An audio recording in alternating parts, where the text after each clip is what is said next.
राजा धर्मेश को घुड़सवारी का बड़ा शौक था।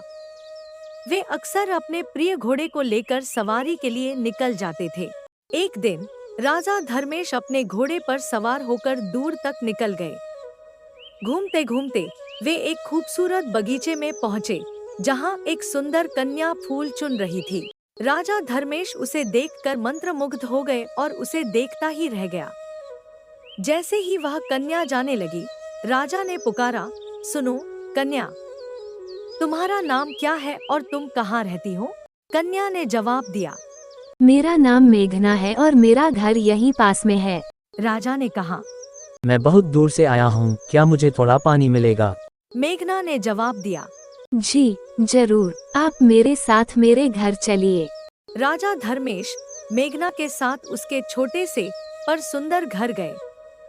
वहां मेघना ने उन्हें पानी और फल दिए। राजा ने पूछा, मेघना, तुम्हारे साथ घर में और कौन रहता है? तुम्हारे माता पिता, भाई बहन? मेघना ने उत्तर दिया, महाराज, मैं यहाँ अकेली रहती हूँ।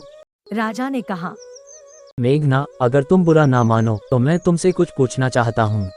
मेघना बोली, कहिए महाराज। राजा ने कहा, मैं यहाँ से कुछ दूरी पर स्थित विनायकपुर राज्य का राजा हूँ। मैं तुम्हें अपनी रानी बनाना चाहता हूँ, क्या तुम इसके लिए तैयार हो? मेघना बोली, ये तो मेरा सौभाग्य होगा महाराज, लेकिन क्या मेघना? राजा ने पूछा, अगर आप मुझे कोई भी प्रश्न न पूछेंगे, चाहे मैं कुछ भी करूं, कहीं भी जाऊं, तो मैं आपसे विवाह के लिए तैयार हूं। राजा धर्मेश ने कहा, मुझे तुम्हारी हर शर्त मंजूर है, चलो हम अभी महल चलते हैं। राजा धर्मेश ने मेघना को अपने महल में ले जाकर रानी बना लिया। शादी के अगले दिन राजा ने एक सुंदर और कीमती अंगूठी मेघना की उंगली में पहनाई। मेघना ने आश्चर्यचकित होकर पूछा, यह अंगूठी बहुत सुंदर है, लेकिन इसके क्या जरूरत थी? राजा ने उत्तर दिया, यह कोई साधारण अंगूठी नहीं है, ये हमारे पूर्वजों को एक महान साधु ने दी थी और इसे पहनने से बुरी शक्तियों से सुरक्षा मिलती है। मेरी माता, दादी और उनके पूर्वजों की पत्नियों ने इसे पहना था। तुम इसे 1 वर्ष तक पहने रखना। समय बीतता गया और राजा धर्मेश और रानी मेघना एक दूसरे से बहुत प्रेम करने लगे। एक दिन राजा ने देखा कि मेघना हर रात कहीं चली जाती थी।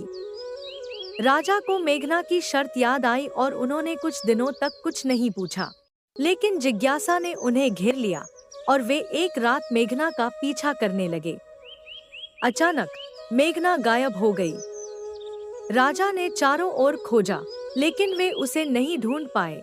निराश होकर राजा धर्मेश एक पेड़ के नीचे बैठ गए। तभी उनकी नजर एक सुंदर चिड़िया पर पड़ी।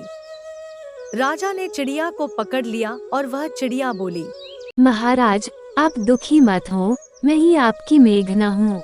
राजा आश्चर्यचकित रह गए। मेघना, तुम चिड़िया कैसे बन गई? मेघना ने कहा, महाराज, एक दुष्ट तांत्रिक ने मुझ पर काला जादू कर दिया है। मैं दिन में इंसान रहती हूँ और रात में चिड़िया बन जाती हूँ। राजा धर्मेश ने पूछा, क्या तुम मुझे उस तांत्रिक से मिलवा सकती हो? मेघना ने जवाब दिया, हाँ महाराज, आइए, मैं आपको उसके पास ले चलती हूँ। राजा धर्मेश और चिड़िया बनी मेघना तांत्रिक की कुटिया की ओर चल दिए। वहां पहुंचकर राजा ने तांत्रिक से अनुरोध किया, तुम्हारे जादू से मेरी रानी चिड़िया बन गई है, उसे मुक्त कर दो।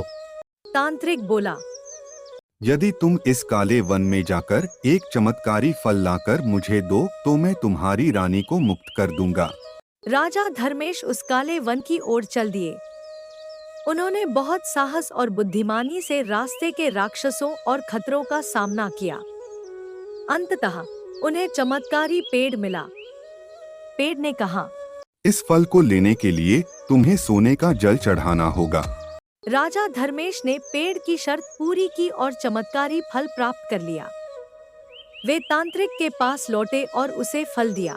तांत्रिक ने अपने वचन के अनुसार मेघना को उसके मानव रूप में वापस ला दिया। राजा और रानी खुशी खुशी महल लौट आए और उनके प्रेम और साहस की कहानियां पूरे राज्य में फैल गई।